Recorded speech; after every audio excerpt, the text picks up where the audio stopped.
So extracting roots, this is one method that we use in order to solve quadratic equations. So whenever you're solving any kind of quadratic equation, the first thing you always want to do is you always want to make sure that it is in standard form. And standard form for a quadratic means that your x squared term goes first, or y squared, or z squared, or whatever letter they have decided to use for that day. That one has to go first, and then your x, and then your number. So that's our standard form.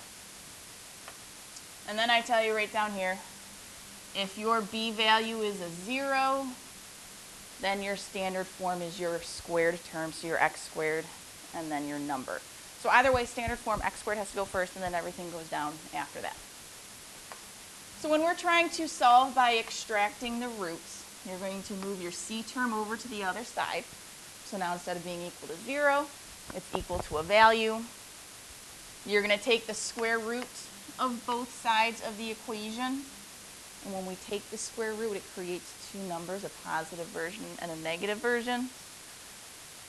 If necessary, we simplify our radicals. And then always check our answers by substituting. So remember, we can do our checks using our calculator to make things a little faster. So here we go. Take a look at the first one. We have x squared equals 16. So there's no b term, so I'm not going to get everything over to the other side. We could, you don't have to write this, I'm just going to show you for a second. We could sit here and subtract the 16 over and then follow our steps, which our steps tells us then to just move the 16 back over.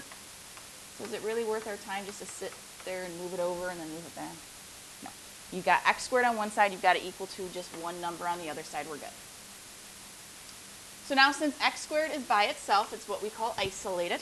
We're going to go ahead and take the square root of both sides. By taking the square root, that negates your squared, because remember, square root and squaring something are inverse operations. They cancel each other out. And then for the square root of 16 over here, we're going to get two answers. So we got to put our plus and minus in there. And then what's the square root of 16? 4. So you can leave your answer like that, where x equals plus or minus 4. Some people like to separate it and say x equals positive 4, x equals negative 4, because for some reason the plus or minus throws them off. It doesn't matter which way you write it. This is the same answer. So then for our check, because it told us to solve and check, 4 squared, what does that equal? 16. So that works. When I check my negative 4, I got to put it in parentheses. Negative 4 squared in parentheses also equals 16. So we're got two answers, 4, negative 4. Now over for the next one, it still works, although it's not a square root. This one's a cube root. So instead of taking the square root of both sides, we're going to want to take the what? Cube root of both sides. So the cube root of x cubed is just going to be x. Those cancel each other out. We have just a single x, which is what we wanted. And then what's the cube root of 8? 2. And then there's no plus or minus with this one because it's a cube root. So the rules are a little bit different than your square root. Cube roots follow the sign. So because that was a positive 8, when you take the cube root of it, it's a positive 2. If I had, for example, the cube root of x equals negative 8, when I take the cube root of that one, I would get negative 2. So when you take the cube root, it keeps of whatever sign that original number had. That was just my example. So in doing our quick little check here, 2 cubed, so 2 times 2 times 2 gives us 8. So it works out. 2 cubed is in fact 8.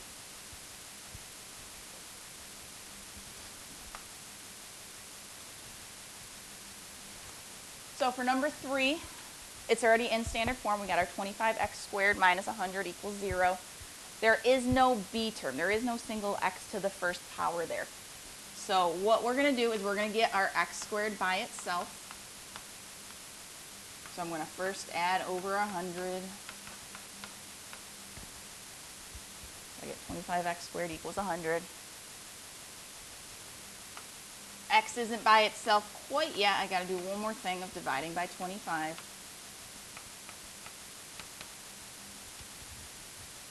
So what's 100 divided by 25? 4. So now this is like our last two problems. I got my x squared, got my 4 on the other side. So I'm going to take the square root of both sides. So I get x on my left side, plus or minus on the other side with my number there. Square root of 4 gives me 2. So x equals plus or minus 2. Again, if you want to separate it, you can. That just means we have x equals positive 2 and x equals negative 2. So for our check, remember you always checked in the original. So 25 times 2 squared minus 100. We're going to see if that gives us a 0. So go ahead and type that in your calculator just like that. And it's kind of crooked. 25 parentheses 2 squared minus 100. So it's exactly how we have it written on our paper. Bam, we do get 0. So that does check. 0 equals 0. And then we just have to also check it for the negative 2 because we did have 2 answers, so you're going to have 2 checks. So 25 times negative 2 squared minus 100. We're going to see if that gives us a 0. Again, go ahead and type that in your calculator. Once you show the steps of what you're plugging in, you can just type that in your calculator. Let's see what we get.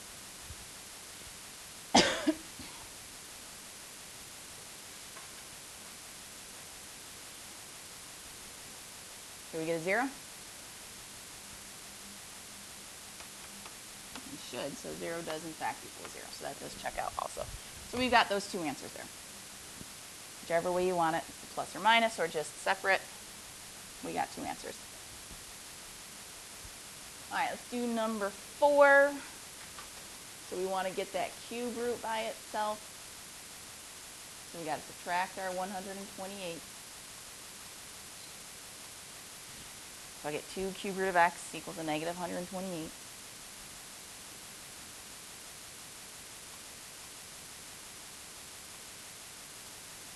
So divide by 2, and we're going to get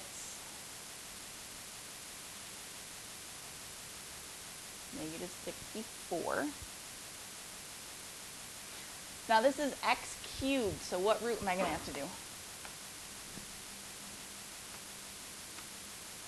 Cube root.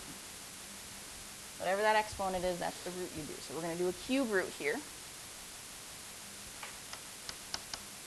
Now in case you don't remember where that button is and you don't have your cube roots memorized, which is okay, if you go to the math button, choice 4 right there is your cube root. So you can always type that in your calculator. And then negative 64. So we get negative 4. X equals negative 4.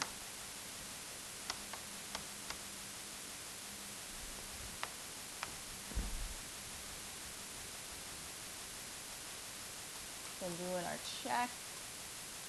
2 times negative 4 cubed plus 128. We're going to see if that equals 0. So 2 parentheses negative 4 to the third plus 128. So you type it in exactly how it's written on your paper, and we do in fact get 0. 0 equals 0.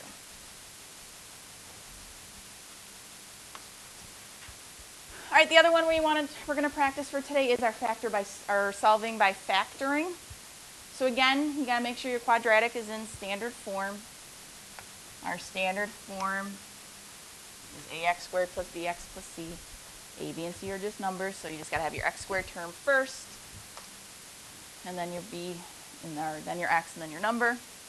So you're going to factor your trinomial. So remember, when you are factoring, we always look first for GCF, and then we look to see if we have a dot,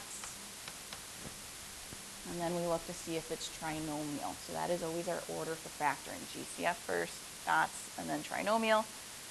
Then we use the zero product property, which when I phrase it that way, a lot of people don't remember what it is, but once I actually do it, you remember what it is. Solve each equation, and then check to make sure that they work. So here we go. Looking at number 1, they want us to solve each equation and check. So it's not quite in standard form yet. I have to get it into standard form. This one wants me to do some multiplication first. So I got to start off with 2x times 2x. That gives me 4x squared. 2x times 3 gives me 6x. Negative 3 times 2x gives me a negative 6x. Negative 3 times 3, oops, that should be negative 9. And then equals 7. So then combining my like terms, these x's here are going to cancel out because you have a positive 6 and a negative 6. They cancel out and give you 0.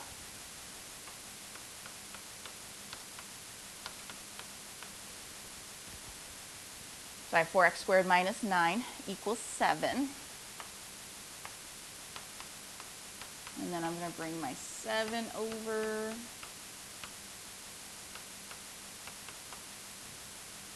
So I get 4x squared minus 16 equals 0. Which I realized, what does this look like? Doesn't it look like what we were just doing? So we're not going to do it that way only because I wanted to practice factoring. So let's practice a little bit of factoring here. So do we have a GCF? Yes.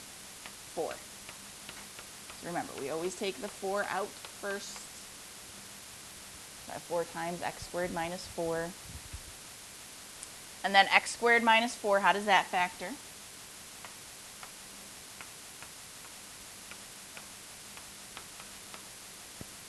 It's our dots factoring. X minus 2, and then x plus 2.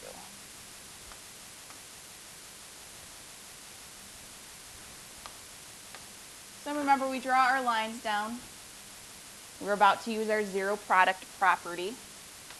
So what that is that says you set both of these equal to 0. That's our zero product property.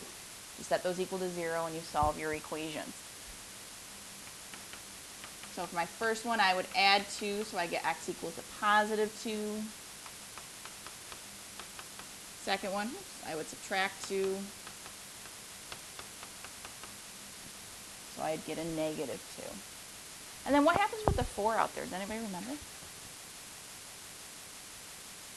Well, if I try to set that equal to 0, does 4 equal 0? No. So it doesn't just disappear, it gets rejected because 4 can't equal 0. So our answers end up being 2 and negative 2. So then we have to check, because you should always check your answers.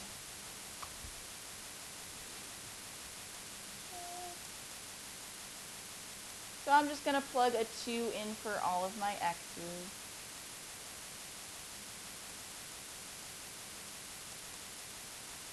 So 2 times 2 minus 3 times 2 times 2 plus 3. We're going to see if that gives us a 7. So again, we can type that in the calculator. Parentheses 2 times 2 minus 3.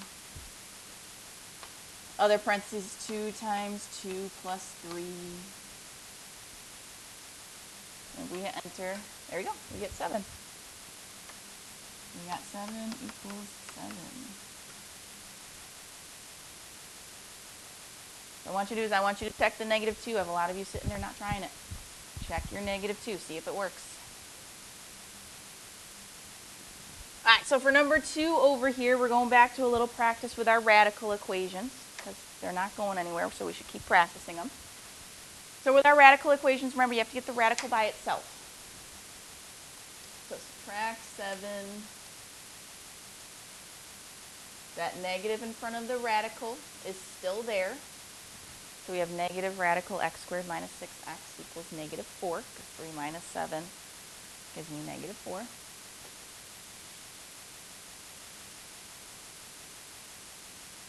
So then we got to get rid of that negative in front of the radical. How do we do that?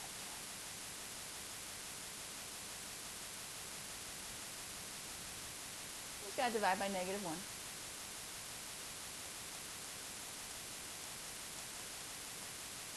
And I have the square root of x squared minus 6x equals a positive 4.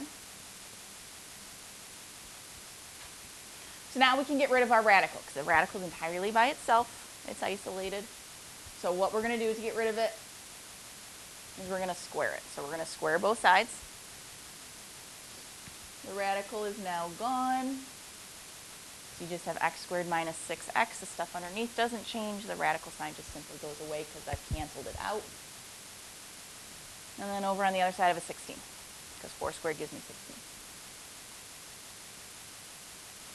So subtract my 16 over. So we now have our trinomial, x squared minus 6x minus 16 equals 0. So now we got to try to factor. Is there a GCF? Nope. And we have 3 terms, so that tells us it's going to be trinomial factoring. So I set up my 2 sets of parentheses.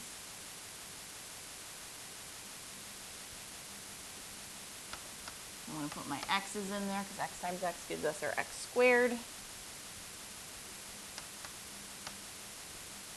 One's positive, one's negative. Because of that negative 16, it tells you your signs are going to be different. So we're looking for what multiplies to 16, but it's going to combine to give us 6. Okay. -8, positive 2. -8 times positive 2 is negative 16, and then -8 plus 2 gives you your negative 6 in the middle. So I'm using our zero product property.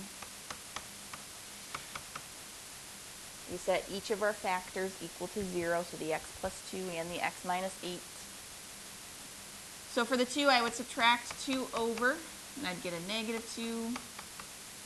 For the other one, I would add 8 over, so I would get x equals positive 8. So x equals -2 and x equals positive 8 are our 2 answers. So it's the last thing we have to do. Check them.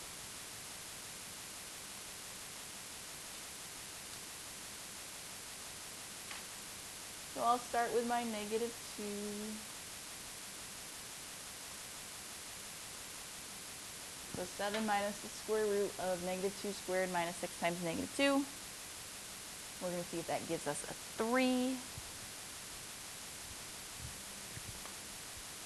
7 minus the square root of -2 squared minus 6 times -2. Again, exactly how you have it written on your paper. That's what you got to type in. And we do get a 3. That one works.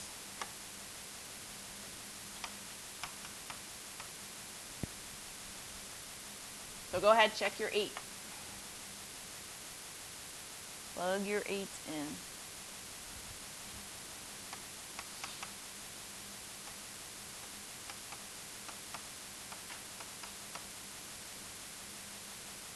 Minus the square root of 8 squared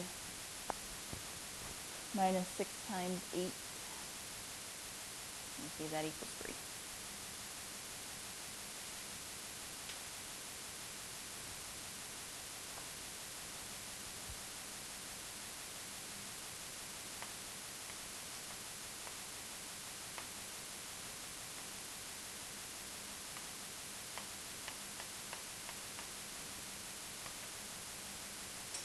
There you go, works out. That one just happened to work. It doesn't always work with radicals that both your answers check out. Remember, a lot of times one of them ends up getting rejected, so that one is not normal. It's not one we're used to seeing. All right, 2 more. So number 3, we have a fraction equals a fraction. How do we take care of our fractions?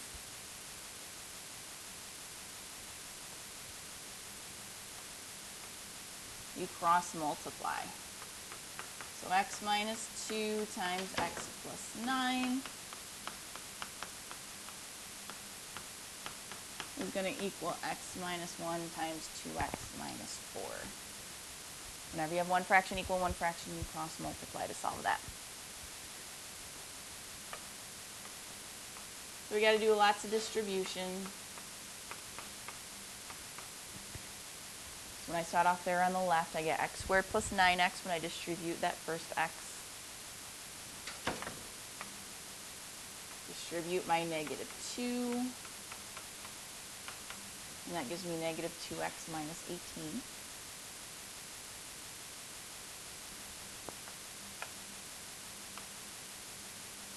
Other side, I'm going to distribute an x. And that gives me 2x squared minus 4x. And then we distribute our negative 1. And I get a negative 2x plus 4.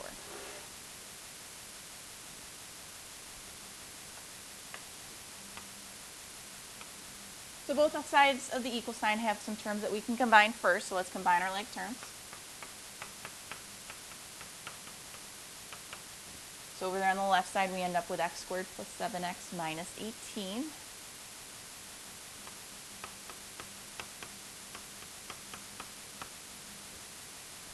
And then over there on the right side, we end up with 2x squared minus 6x plus 4. Now, because I see those x squared terms in there, that's our hint we're going to have to end up factoring. So what I'm going to do is I'm going to bring the smaller x squared over to the larger one. So I'm going to subtract my x squared from the left side. And then just so we don't have to keep writing everything over and over and over again, let's try to do this in one step. So I'm also going to subtract my 7x from the left side over to the right side. And then I'm also going to add my 18 over. So everything from the left side is gone. I've moved it all over to the other side of the equal sign to combine my like terms, so I have a 0 on the left. 2x squared minus 1x squared will give me x squared. Negative 6x minus 7x gives me a negative 13x. And then 4 plus 18 gives me a positive 22. So now we have the trinomial x squared minus 13x plus 22. So no GCF here, we have just a trinomial. So I'm going to set up my two parentheses. First terms are going to be x's because x times x is how we get our x squared. This time we have a positive in front of my 22, so that means my signs are the same. Since that 13 is negative, that tells us we're both going to have subtractions. So we just got to figure out what multiplies to 22, but when I add them will give me a 13. 11 and 2.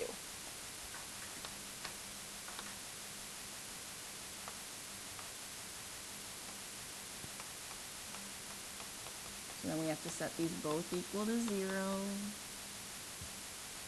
X minus 11 equals 0. X minus 2 equals 0.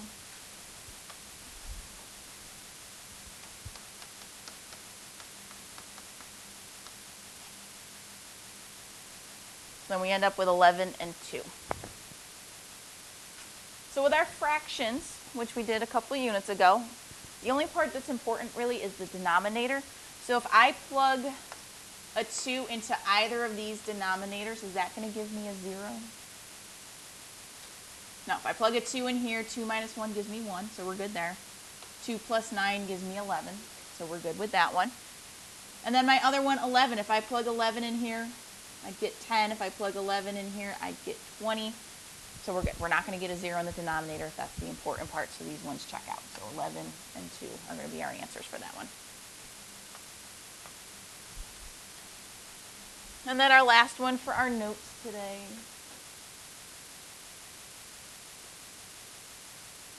I'm going to put that one over a 1 just because the other ones are fractions already. That one should be a fraction also. So I'm going to put it over 1. So does anybody remember, again, I know this is going back a couple units, how do we solve this equation? What do we need to have? Common denominator. So remember, if you can't figure out the common denominator, easiest way to figure it out is just multiply all your denominators together. So when I multiply x plus 2 times 1 times x, my common denominator ends up being x times x plus 2.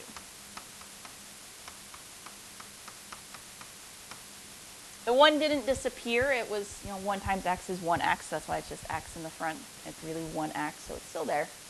But then x times x plus 2. So once you figure out the common denominator, you need to change your original fractions to make them have the common denominator. So this first fraction has the x plus 2. It needs the times x, so I need to multiply the top and bottom times x, so that gives me 6x. The fraction there of 1 didn't have anything, so we got to multiply it times x plus 2, which means I multiply the top of it times x plus 2. Which thankfully it's a little easier because it's just a 1, so that gives me just x times x plus 2. And then our last fraction here over on the other side of the equal sign, that has the x, so I need to multiply it times the x plus 2. So then I distribute my 3, and I get a 3x plus 6. So since this is an equation, the rule was you can now cross out your denominators because they all have the same denominator, so you can cross that out. And we are just going to solve our numerators. First thing I'm going to do is just, all right, so we got 6x here. Distributing my x, that would give us an x squared plus 2x.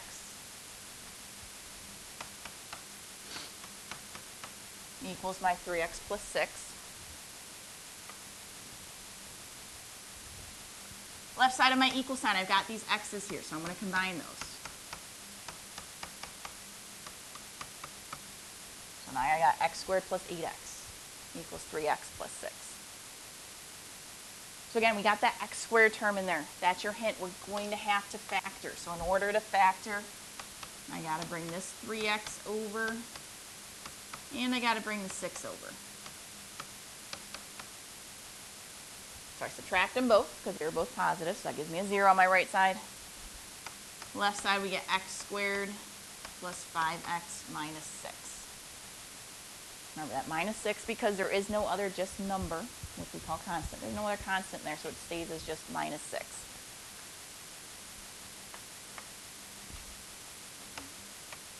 So now we can factor. We got a trinomial factor. Signs are different because it's negative 6 at the end. So we're looking for what multiplies to 6. That will combine to give us 5.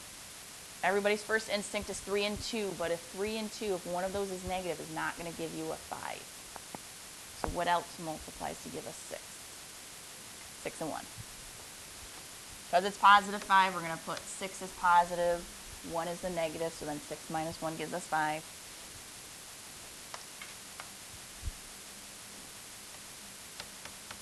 Set them equal to 0. I get a negative 6 and a positive 1. Which again, if you were to plug negative 6 into our original fractions, negative 6 here would give you a negative 4. That one would stay as negative 6, not a 0, so that's all good. Plug in a 1 here, we'd get a 3. 1 there would stay as 1, so again, we can keep that. It's not going to make your denominator undefined.